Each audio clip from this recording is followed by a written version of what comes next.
Engineer محمد علی مرزا کا معاملہ پھر سے خبروں میں آ گیا ہے۔ اس دفعہ ہوا یہ ہے کہ اسلام آباد ہائی کورٹ میں ایک درخواست آئی ہے اور اس درخواست کے حوالے سے اب نوٹسز جاری ہوئے ہیں اسلامی نظریاتی کونسل کو، NCCIA کے ادارے کو بھی۔ NCCIA national cyber crime investigation agency ہے، FIA کے انڈر یہ ادارہ کام کرتا ہے۔ اس کو بھی نوٹس گئے ہیں کیونکہ ان کے کہنے پر مقدمہ بنا، یعنی ان کی طرف سے مقدمہ بنا ہوا ہے، اور NCCIA نے ہی اسلامی نظریاتی کونسل سے رائے مانگی تھی انجینئر محمد علی مرزا کے بارے میں کہ کیا انجینئر محمد علی مرزا نے توہین مذہب کی ہے، گستاخی کی ہے یا نہیں کی۔ اس پر اسلامی نظریاتی کونسل جو کہ ایک آئینی ادارہ ہے، اس کی طرف سے جواب دیا گیا، اور جواب میں یہ کہا گیا NCCIA کو کہ جس نے پھر گرفتار کر کے مقدمہ بنایا ہوا ہے توہین رسالت توہین مذہب کا انجینئر محمد علی مرزا پر، NCCIA کو اسلامی نظریاتی کونسل جواب دیتی ہے کہ نہ صرف یہ کہ توہین رسالت بنتی ہے بلکہ توہین قرآن بھی اس شخص نے کی ہے، اور اس کو ظاہر ہے کہ اس کے مطابق سزا ملنی چاہیے۔ 295C کا مقدمہ ہے۔ اب اسلام آباد ہائی کورٹ میں ایک درخواست آتی ہے کہ جی یہ مقدمہ غلط بنا ہوا ہے، یا ان سے پوچھا جائے کہ اسلامی نظریاتی کونسل نے کیوں اس طرح سے کہا ہے۔ درخواست گزار انجینئر محمد علی مرزا نہیں ہے، یہ بڑی اہم بات ہے۔ اس پر عدالت بھی پوچھتی ہے درخواست گزار سے کہ بھائی انجینئر آئے جس کے خلاف مقدمہ ہے، اس کا مقدمہ تو نچلی عدالت میں چل رہا ہے، وہ وہاں پر اپنی بے گناہی ثابت کر سکتا ہے۔ انویسٹیگیشن کا ادارہ NCCIA اس کی تحقیق کر رہا ہے، انویسٹیگیشن کر رہا ہے، اور اسی دوران میں اس نے رائے مانگی ہے اسلامی نظریاتی کونسل سے۔ تو آپ کس حیثیت میں آ گئے ہیں؟ تو جو شخص درخواست لے کر اسلام آباد ہائی کورٹ میں آیا ہے وہ یہ کہتا ہے کہ جی میرے اوپر بھی اس طرح کے چونکہ مقدمے بن چکے ہیں لہٰذا میں اس لیے آ گیا ہوں، ورنہ عدالت میں ایک بنیادی اصول یہ ہے کہ جو متاثرہ فریق ہوتا ہے، جس کا کوئی حق لیا گیا ہو یا جس پر مقدمہ بنا ہے یا جس پر الزام ہے، وہ آ سکتا ہے، ایسی ہر کوئی نہیں آ سکتا۔ یہ مقدمہ کسی کا ہے، معاملہ کسی کا ہے، آپ آ جائیں اس میں۔ تو اس پر عدالت نے اب یہ دیکھنا ہے، عدالت نے کہا بھی ہے کہ کیا یہ درخواست بنتی بھی ہے، کیونکہ انجینئر کی طرف سے نہیں آئی یہ درخواست، تو دیکھنا ہوگا درخواست بنتی بھی نہیں بنتی۔ اس پر اب اسلامی نظریاتی کونسل سے، NCCIA سے، دیگر لوگوں سے جواب طلب کر لیے گئے، نوٹس بھیج دیا گیا ہے۔ یہ تو ہے ایک خالصتاً عدالتی معاملہ اسلام آباد ہائی کورٹ میں چل رہا ہے۔ نچلی عدالت میں الگ سے چیزیں چل رہی ہیں، وہاں پر انویسٹیگیشن کے بعد جس طرح سے مقدمہ اب درج کیا گیا ہے 295C کا، اس سے پہلے ان کو مینٹیننس پبلک آرڈر پر گرفتار کیا گیا تھا، اس کے بعد باقاعدہ مقدمہ درج کر لیا گیا، FIR آئی تھی، اور اس FIR پر پھر 295C کا مقدمہ درج ہو کر ان کی گرفتاری اس میں ڈالی گئی، اور اب کیس چل رہا ہے۔ یہ عدالت جائیں گے، ان کے پاس وکیل ہے، وہ ان کی بے گناہی ثابت کرے گا کہ مسئلہ یہ نہیں تھا، ان کا کہنے کا مقصد یہ نہیں تھا، یہ تھا وہ تھا، یہ سب آئے گا، اور ظاہر ہے اس میں پھر اسلامی نظریاتی کونسل کا حوالہ NCCIA دے گی کہ جب نے ان سے پوچھا تو انہوں نے یہ کہا۔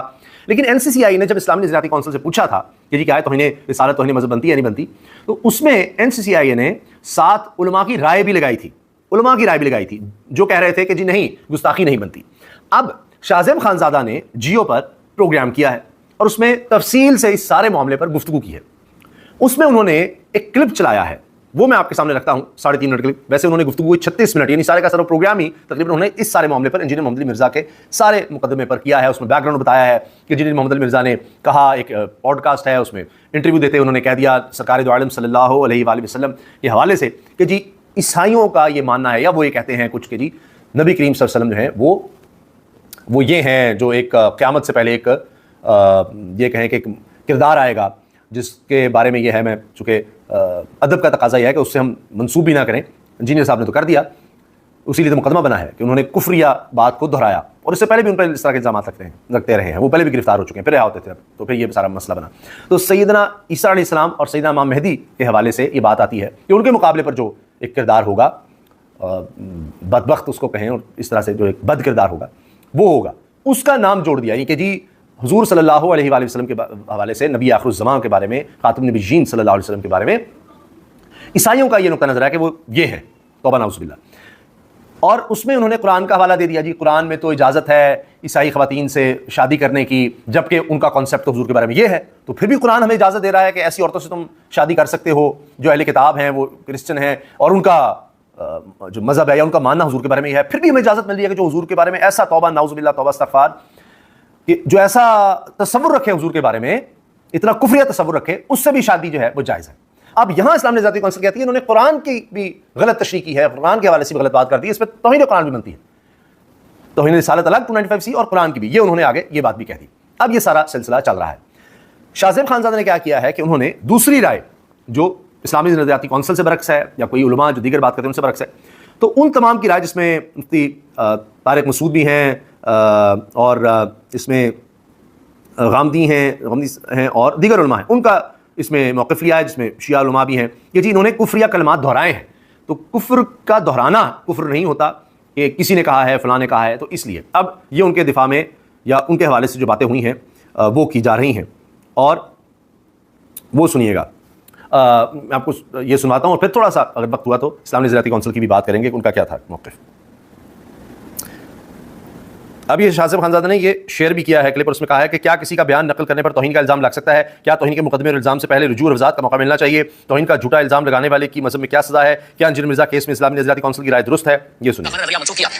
جس سے گستاخی قرار دیا جا رہا ہے محمد مرزا کو ابتدائی طور پر 26 اگست ڈپٹی کمشنر ڈیرن کے حکم محمد مرزا کے بارے میں اسلامی نظریاتی کونسل کی رائے کی اور اسلامی نظریاتی کونسل نے 24 ستمبر کو اپنے فیصلے کہہ دیا ان کا یہ طرز عمل سخت تعظیم.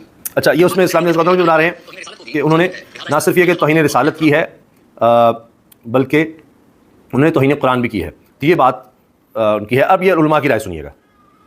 انہوں نے پہلے اسلامی نظریاتی کونسل کا موقف بھی سامنے رکھا. یہ دیکھیے، یہ تقریباً ہم نے 8 علماء کی رائے مکاتب فکر کے علماء سے بات کی اور ان کا موقف معلوم کیا، جبکہ کچھ علماء اپنا موقف مختلف پلیٹ فارمز پر دے چکے ہیں، وہ بھی ہم آپ کے سامنے رکھیں گے. ان میں سے متعدد علماء کو محمد علی مرزا کی حمایت کی. انجینئر نے اگر یہ کہہ دیا تو اس پہ یہ اعتراض تو کیا جائے گا کہ عیسائی ایسا کہتے ہیں کہ نہیں کہتے. یہ اعتراض نہیں کیا جائے گا کہ انجینئر نے نبی کی توہین کی ہے، کیونکہ انجینئر علی مرزا نے خود معاذ اللہ نقل کفر نہیں کہا ہے، کسی اور کی طرف نسبت کی. کسی اور کی طرف نسبت کرنے سے انسان توہین رسالت کا مرتکب نہیں ہو جاتا. 295 سی اس پہ نہیں لگتا. یہ مفتی طارق مسعود کی رائے ہے. یہ بالکل نہیں بنتا اس موقع پہ 295 سی. اور جو مولوی اس پہ خوش ہو رہے ہیں نا کہ نہیں 295 سی پہ ہم اس کو لٹکوائیں گے، بھائی پھر آپ بھی جب کسی کا کلمہ کفر نقل کریں گے نا، جن لوگوں نے جا کے FIR کٹائی انہوں نے کیا کہا کہ انجینئر نے نبی کے بارے میں یہ الفاظ کہے ہیں، تو انہوں نے بھی نقل کیے نا، تو پھر انہوں نے بھی 295 سی لگاؤ. اگر کوئی شخص صرف اچھا، یہ میں بتا دوں کہ اسلامی نظریاتی کونسل نے کہا ہے کہ ضرورت کے تحت ہو سکتا ہے کہ جس طرح FIR میں درج کرنا ہے، جہاں بتانا ہے، تو آپ مختلف پلیٹ فارمز پر بار بار ایک ہی بات دہرائیں گے تو اس میں آپ کا پتہ چلتا ہے کہ آپ یہ کوئی علمی بحث نہیں ہے یا کسی قانون کے بارے میں یا کسی کو سزا دلوانے کے بارے میں نہیں آپ دہرا رہے، آپ تو خود سے بار بار ایک کفریہ کلمے کو بار بار کرتے چلے جا رہے ہیں، اس کا ایسا لگ رہا ہے کہ پرچار کر رہے ہیں. تو اسلامی نظریاتی کونسل کا موقف یہ ہے قول نقل کرے اور اس کی بنیاد پر آپ اس طرح کے قوانین کا اس کے خلاف استعمال کرنا شروع کرتے ہیں تو پھر تو ایک ایسا طوفان کھڑا ہو جائے گا کہ آپ کی ساری کتابیں اس کی عزت پہ آ جائیں گی. یہ علامہ امین شہیدی صاحب کا یہ کہنا ہے کہ جی پھر کتابوں میں چونکہ نقل ہوتا ہے کہ اگر آپ ایسی بات کریں گے تو آپ توہین کے مرتکب ہوں گے، تو ایسی بات تو کتابوں میں لکھی مل جاتی ہے کہ یہ توہین ہے، یہ بات کہنا توہین ہے، یہ نہیں کہنا چاہیے. کہ سارے خطبے اس کی عزت پہ آ جائیں گے. خود قرآن کریم پر بھی نعوذ باللہ لوگ الزامات لگانا شروع کر دیں گے. یعنی آپ ایک چیپٹر کھول دیں گے اس کے نتیجے میں شدت پسندی کا، جس کی انتہا کہیں پر بھی نہیں ہے اور اس کو ختم نہیں کیا جا سکتا. یہ جو جملہ تھا، یہ جو الفاظ ہیں، یہ رسول اللہ صلی اللہ علیہ وسلم کی شان میں آپ کی بارگاہ میں بے ادبی، لیکن میں اس کو گستاخی نہیں. یہ مفتی فضل ہمدرد ہیں جی، یہ کہہ رہے ہیں کہ نہیں یہ گستاخی نہیں. میں نہیں کہوں گا کہ گستاخ ہے، یہ شخص توہین کی کر دی ہے، یہ کر دی، اس کی وجہ بتا چلو. میرا کوئی حق نہیں پہنچتا کہ میں کسی کو گستاخ رسول ڈکلیئر کروں، کسی کا کوئی حق نہیں پہنچتا. یہ کہا جا یہ سکتا جاوید ہے احمد غامدی فلاں معاملے میں کسی نے غیر محتاط رویہ اختیار کیا، الفاظ کا انتخاب صحیح نہیں کیا، اسلوب درست نہیں تھا. اس طرح کے معاملات بارہا ہو جاتے ہیں. ان میں بڑوں کا کام یہ ہے کہ وہ توجہ دلائیں. یہ تربیت کا موضوع ہے. اگر کسی موقع پر اس سے کوئی تجاوز ہوا ہے تو زیادہ سے زیادہ تنبیہ جاری کی جا سکتی ہے. نقل کفر. اچھا، اب یہ جو غامدی صاحب نے بات کی جی تنبیہ کی جا سکتی ہے، غلط الفاظ کا استعمال، محتاط نہیں رہے.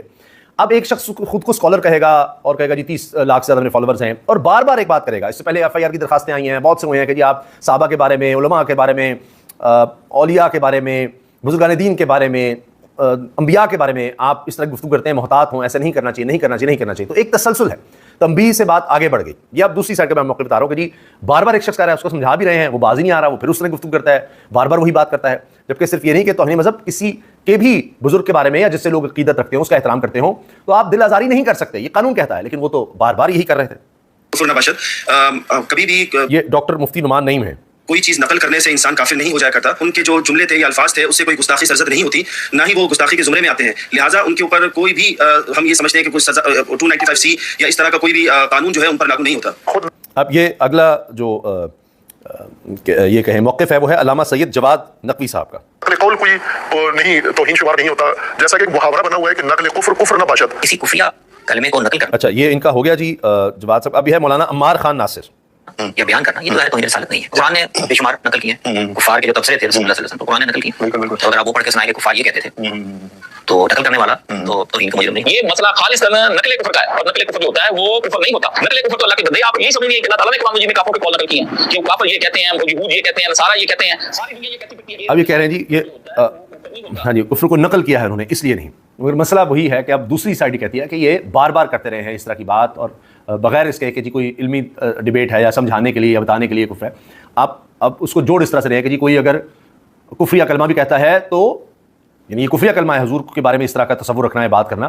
تو ایک تو عیسائی مذہب کے ماننے والے اسکالر کہتے ہیں ہمارے ہاں یہ کانسیپٹ ہی نہیں ہے، ایسا نظریہ نہیں ہے ہمارا حضور صلی اللہ علیہ وسلم کے بارے میں. ایک بات. دوسرا یہ کہ یہ کہہ دینا کہ جی جن کا یہ کہنا ہے تو قرآن اس کو جائز قرار دے رہا ہے، یہ اب اسلامی نظریاتی کونسل کہتی ہے کہ یہ بھی غلط ہے، قرآن کے حوالے سے غلط تشریح کی اور پھر حضور کے بارے میں بار بار ایسا بولا بغیر کسی جواز کے کہ آپ اس طرح کفر نقل کرتے ہیں، کوئی اس کی وجہ ہونی چاہیے.